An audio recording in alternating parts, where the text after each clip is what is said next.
Hi, ഇന്നേ ഒരു special ചൂരക്കറി ഉണ്ടാക്കുന്നത് നിങ്ങളെ ഞാൻ കാണിച്ചു തരാം. കാരണം പുളിയൊന്നും ചേർക്കാതെ ചിക്കൻ പരട്ടിയെടുക്കുന്ന പോലെ ഞാൻ ആ ചൂര പരട്ടുന്നത് നിങ്ങളെ കാണിച്ചു തരാം. Okay, bye. അപ്പോഴേ ഇതുപോലെ ചൂര കഷ്ണം ചെറുതായിട്ട് നമ്മൾ കറിക്ക് വെട്ടുന്നത് പോലെ വെട്ടിയിട്ട് ഇതേപോലെ കുറച്ച് വെളുത്തുള്ളി ഇത്രയും വലുതായിട്ട് ചതച്ചെടുക്കുക. കാരണം അരഞ്ഞു പോകരുത്. എന്നിട്ട് നമ്മൾ നല്ലതുപോലെ വെളിച്ചെണ്ണ എടുത്ത് ചൂടാക്കിയതിന് ശേഷം ഈ മീനകത്ത് കുറച്ച് കുരുമുളക് ചതച്ചതും ഉപ്പും മഞ്ഞളും കൂടെ പുരട്ടി ഇതുപോലെ എണ്ണയ്ക്കകത്തിട്ട് 2-3 പ്രാവശ്യം ഇളക്കിയിട്ട് ഇതൊന്ന് ആവിയിലൊന്ന് അടച്ച് വേവിക്കുക. അതിന് ഒരു കുറച്ച് നേരം വേവിച്ച് കഴിഞ്ഞതിന് ശേഷം തുറന്ന് വെച്ച് നമുക്കൊന്ന് മൂപ്പിച്ചെടുക്കാം. മൂപ്പ് ഒരുപാട് കൂടിപ്പോരുത്, കട്ടി വേണ്ട. നമ്മുടെ ചിക്കൻ പരട്ട് പോലെ തന്നെയാണ് ഞാൻ ഈ ചൂരമീൻ പരട്ടാൻ പോകുന്നത്. അതിനുശേഷം നമ്മൾ സവാള 3-4 കൊച്ചുള്ളി ഉണ്ട്. എന്നിരുന്നാലും ഇവിടെ കൊച്ചുള്ളിക്കൊക്കെ ഭയങ്കര വിലയായതുകൊണ്ട് ഞാൻ 3-4 കൊച്ചുള്ളി ഇല്ല, ഗുളികയ്ക്ക് വേണ്ടി മാത്രമേ ഇട്ടിട്ടുള്ളൂ. കൊച്ചുള്ളി, ഇഞ്ചി, പച്ചമുളക്, കറിവേപ്പില, സവാള ഇതെല്ലാം കൂടെ ഒന്ന് വഴണ്ട് വരുമ്പം നമ്മൾ ഇതേപോലെ തക്കാളിക്ക് ഇച്ചിരി 3-4 തക്കാളിക്ക് ഞാൻ അരിഞ്ഞെടുത്തിട്ടുണ്ട്. കാരണം എന്ന് വെച്ചാൽ പുളി ചേർക്കാത്ത മീൻകറി പോലെ അല്ലല്ലോ ഇത്, ചിക്കൻ പരട്ട് പോലെ തന്നെ നമ്മൾ ചിക്കൻ മസാലയൊക്കെ വെച്ച് ആവശ്യത്തിന് മുളക് പൊടി, മല്ലിപ്പൊടി, അതുപോലെ കുറച്ച് ചിക്കൻ മസാല. പിന്നെ നമ്മൾ ഇതിൻ്റെ മെയിനായിട്ടുള്ള ഇൻഗ്രീഡിയൻസ് എന്ന് പറഞ്ഞാൽ ഏറ്റവും കൂടുതൽ കുരുമുളക് പൊടിയാണ് നമ്മൾ കൂടുതലും ഇതിനകത്ത് ചേർക്കുന്നത്. അപ്പം എൻ്റെ ഈ കറി പാകമായതിനു ശേഷം നിങ്ങളെ കാണിക്കാം. അപ്പോൾ ഏകദേശ രൂപം നിങ്ങൾക്ക് മനസ്സിലായിട്ടുണ്ടല്ലോ. മോദച്ചൂര മേടിച്ചുകൊണ്ടുവന്ന് ചെറിയ മീൻ കറിക്കുള്ള പീസ് പോലെ കട്ട് ചെയ്ത് മുള്ളില്ലാതെ മാറ്റിയതിന് ശേഷം അതിനകത്ത് കുറച്ച് കുരുമുളക് ചതച്ചതും മഞ്ഞപ്പൊടിയും ഉപ്പും കൂടെ പുരട്ടി കുറച്ച് വെളിച്ചെണ്ണ ചൂടാക്കിയതിന് ശേഷം അതിനകത്തിട്ട് കുറച്ച് നേരം അങ്ങോട്ടും ഇങ്ങോട്ടും ഇളക്കിയതിന് ശേഷം അടച്ച് വെച്ച് ആവിയിൽ കുറച്ച് നേരം വേവിച്ചതിന് ശേഷം ആ കഷ്ണം ഒരുപാട് മൂപ്പ് വരാതെ ഒന്ന് മൂപ്പിച്ചെടുക്കുക. അതിനുശേഷം ഉള്ളി, തക്കാളി, പച്ചമുളക്, ഇഞ്ചി, കരിവേപ്പില ഇതെല്ലാം കൂടെ വഴറ്റി നമ്മുടെ ആവശ്യമുള്ള മുളക് പൊടി, മല്ലിപ്പൊടി, ചിക്കന് ചേർക്കുന്ന മസാല ഇതെല്ലാം കൂടെ ഈ ഉള്ളിയിൽ തന്നെ ഇട്ട് വഴറ്റിയതിന് ശേഷം നമ്മൾ വീണ്ടും അതിനകത്ത് മീനകത്തോട്ട് തട്ടിയിട്ട് കൊടുക്കുക. ആവശ്യത്തിന് ഇച്ചിരി ഗ്രേവി വേണമെന്നവർ കുറച്ച് ചൂടുവെള്ളം കൂടെ ഒഴിച്ച് അത് ഗ്രേവിയാക്കി കുറച്ച് നേരം ഒന്നും കൂടെ അടച്ചു വെച്ച് ഒരു 5 മിനിറ്റ് ആവിയിൽ വേവിച്ചതിന് ശേഷം കുറച്ച് കറിവേപ്പില എടുത്തിട്ട് നിങ്ങളൊന്ന് കറി ഉപയോഗിച്ച് നോക്കുക. അപ്പോൾ വീണ്ടും നമുക്ക് കറി വെച്ചതിന് ശേഷം കാണാം. ഓക്കെ, 1/2 കിലോ ചൂര പെരട്ടുന്നതിന് എത്രയും മുളക് പൊടി, മല്ലിപ്പൊടി വേണമെന്ന് ഞാൻ കാണിച്ചു തരാം. അപ്പോൾ ഇനി അതൊരു സംശയം വേണ്ട, കൂട്ടിൻ്റെ അളവ് പറഞ്ഞില്ല, എവിടെയെങ്കിലും ഒന്ന് തൊട്ട് കാണിച്ചതേ ഉള്ളൂ. അപ്പം നമ്മുടെ 1/2 കിലോ ചിക്കൻ പെരട്ടിന് ഇതുപോലുള്ള ഇത്രയുള്ള ഒരു സ്പൂണിൽ 2 സ്പൂൺ മുളക് പൊടി, ഇല്ലെങ്കിൽ ഒരു 2.5 സ്പൂൺ മുളക് പൊടി. നിങ്ങൾക്ക് ഇത്തിരി ഗ്രേവിയൊക്കെ വേണമെങ്കിൽ 2.5 ഇട്ടോ, 2 സ്പൂൺ മതി എൻ്റെ അളവിന്.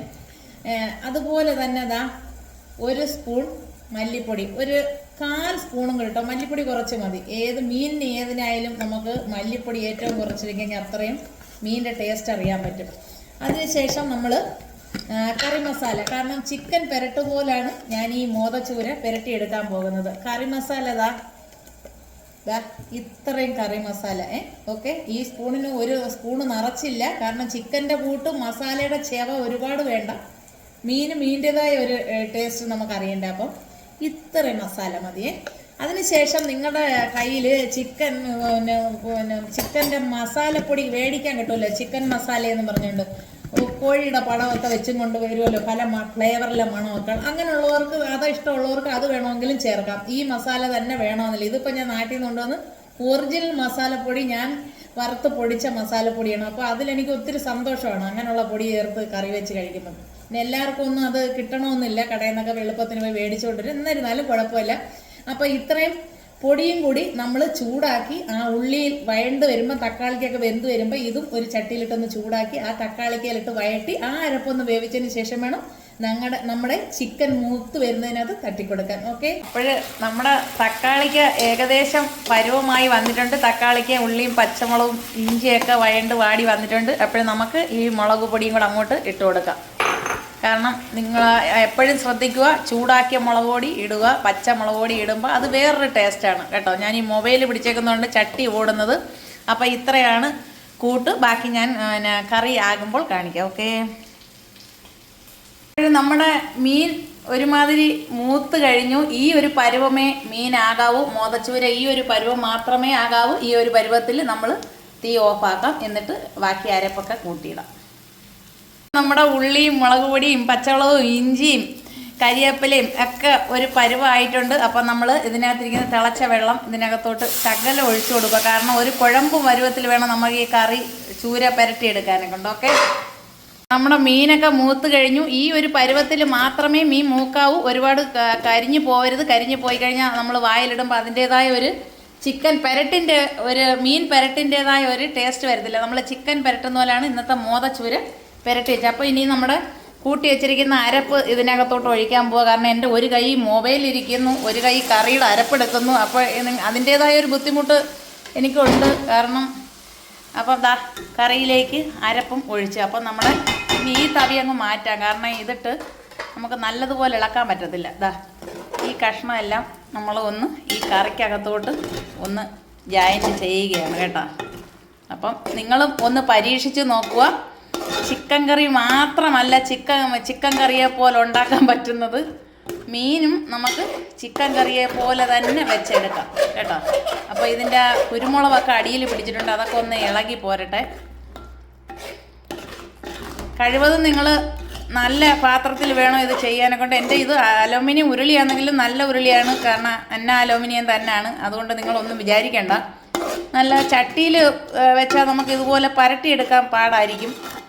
അതുപോലെ ഇതുപോലുള്ള പാത്രങ്ങളോ ഇൻഡാലിയത്തിൻ്റെ ഇരുമ്പ് ചട്ടിയോ ഒക്കെ. അപ്പോൾ നമ്മുടെ മീൻ പരട്ട് ഇവിടെ റെഡി ആയിട്ടുണ്ട്. ഇതാ ഇതുപോലെ ഓരോ കഷ്ണങ്ങളായിട്ട് നമുക്ക് എടുത്ത് ഇച്ചിരി ചാറുമായിട്ട് കഴിക്കാം. ചാറിലെ ഗ്രേവിയാണ്. അപ്പോൾ എല്ലാവരും ഒന്ന് പരീക്ഷിച്ച് നോക്കുക. ചിക്കൻ മാത്രമല്ല പെരട്ടാവുന്നത്, മീനും നമുക്ക് ചിക്കൻ കറി പോലെ പെരട്ടിയെടുക്കാം. പുളി ചേർക്കാതെ പുളിക്ക് തക്കാളിക്ക് ചേർത്ത് പെരട്ടിയെടുക്കാം. നല്ല സൂപ്പർ കറിയാണ്. ഞാൻ വെച്ചതുകൊണ്ട് പറയുകയല്ല, നിങ്ങൾ പരീക്ഷിച്ചോ. അതുപോലെ ഞാൻ എപ്പോഴും പറയുന്ന ഒരു കാര്യമുണ്ട്, ഇതേപോലെ ഇരിക്കണം. മീൻ കഷ്ണം വറുത്തെടുക്കുമ്പോൾ ഒരുപാട് മൂത്ത് പോവരുത്. മൂത്ത് പോയാൽ ഈ ഗ്രേവി ഈ മീനിൻ്റെ മാംസത്തിനകത്ത് പിടിക്കത്തില്ല. അപ്പം ഈ ഗ്രേവിയും കൂടെ ഈ മാംസത്തിനകത്ത് പിടിച്ചെങ്കിൽ മാത്രമേ നമ്മുടെ ഈ മീൻ പെരട്ടിൻ്റേതായ ഒരു ടേസ്റ്റ് നമുക്ക് കിട്ടത്തുള്ളൂ. അപ്പം എല്ലാവർക്കും ബൈ ബൈ. എല്ലാവരും ഈ ചൂര മീൻ പെരട്ട് ഒന്ന് ട്രൈ ചെയ്ത് നോക്കുക. ഓക്കെ.